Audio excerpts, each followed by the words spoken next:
Chargers have favorable path in the playoffs, I think, and a favorable schedule to finish out the season. Right now, they sit at the 6th seed and probably only need to win about 3 more games to make the playoffs. I definitely think they have a chance to have a higher seed than the Broncos especially if they beat the Broncos. I think the Ravens are probably going to be top 4 seed along with Steelers, Bills, and Chiefs. The Bills are in contention to take the top seed from the Chiefs if they don't lose anymore. If you look at the Ravens schedule, they have Philly, New York, Pittsburgh, Houston, Cleveland. So it's possible that they can overtake Pittsburgh if they beat them for that 3rd seed. And if that were to happen, Steelers would then become 4th or 5th seed. Texans would probably become the 5th seed. And in that case, they would face the Ravens at home in a wildcard matchup at the Ravens' house in a wildcard matchup. However, the Chargers could potentially overtake the Texans for that 5th seed. And in that case, they would face Steelers in Pittsburgh in wildcard. But I think Chargers match up the best against the Bills because the Chargers haven't played well against teams that have good nose tackles. If you look at all the games we've lost, Steelers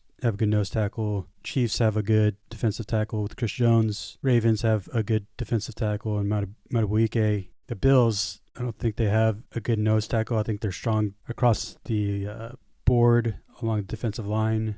And so I think the Chargers match up favorably against the Bills. So even if the Chargers do drop to the 7th seed, I think they match up pretty favorably against the Bills in that case. Let's say the Bills overtake the Chiefs, and the Chiefs would face the Chargers, and I think we match up pretty favorably against the Chiefs too. They do have Omenihu coming back, so that's going to make it tough. But, considering that we have really good edge rushers and they kind of have a weak tackle, I think that's a game that could be won. So if you look at the Chiefs' schedule, they have Raiders, Chargers, Browns, Houston, Pittsburgh, Denver. So we played them tough. Pittsburgh will play them tough. Denver played them tough. Browns beat the Ravens. Raiders beat the Ravens. Houston is tough, so they have a tough schedule ahead. You look at Houston's schedule, they have the Jaguars, Miami, Chiefs, Ravens, Titans. So they have a pretty tough schedule ahead. Titans came in off a win over the Texans. So let's say we do happen to overtake the Texans.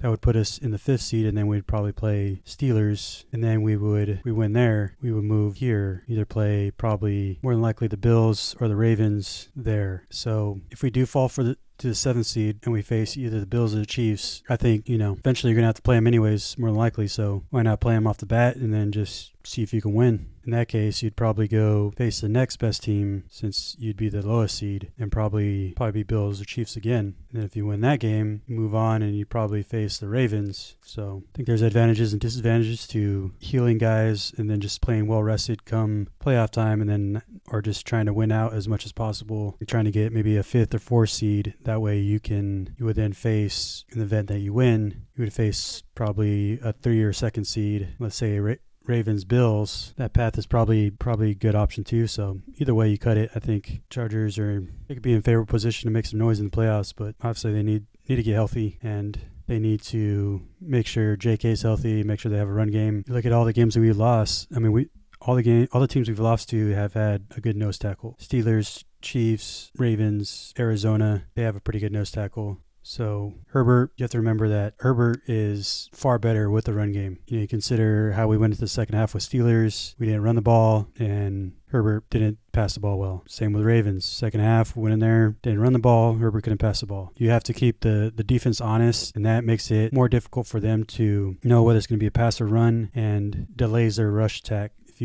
If they know you're going to pass, they're just going to dial up pressures, dial up blitz packages, and make it difficult for Herbert to pass the ball, apply a lot of pressure, and Herbert hasn't been good under pressure. If you look at the PFF grades, best quarterbacks under pressure, according to this, Derek Carr, Joe Burrow, Lamar Jackson, Sam Darnold, Kyler Murray, Patrick Mahomes. Justin Herbert is 17th best under pressure. If you look at it in terms of yards, Burrow has the most yards under pressure, but obviously hasn't amounted to success for them. Kirk Cousins, Geno Smith, CJ Stroud, most touchdowns under pressure. Justin Herbert's 3 for 1, 3 TDs, 1 interception, 6 big-time throws. Just tied for 8th completion percentage. Herbert's 16th. Turnover-worthy plays, tied for 6th. Sacks, he's tied for 10th with 27. Time to throw, he's 3.5. First downs, he's 24th with 21 first downs. Adjusted percentage is 11th at 69.7. Drops, he has He's tied for first for most drops under pressure. Next to Deshaun Watson, batted throws 2. Hit as he threw. He has 4. Tied for 11th.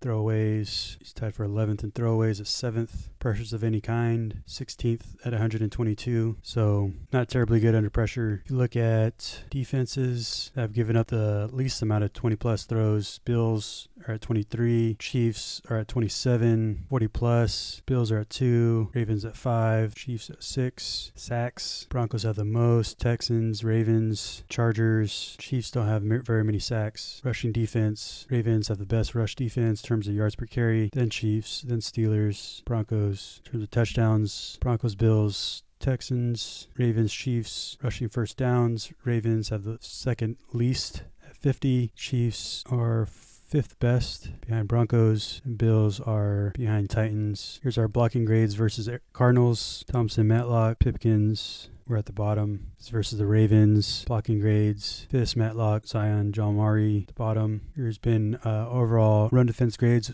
throughout the year. Puna, Tier Tart at the top. Morgan Fox at the bottom. Matlock at the bottom. Tito near the bottom. If you look at our EPA per play in the third and fourth quarter, in overtime, our rushing EPA per play has been around average.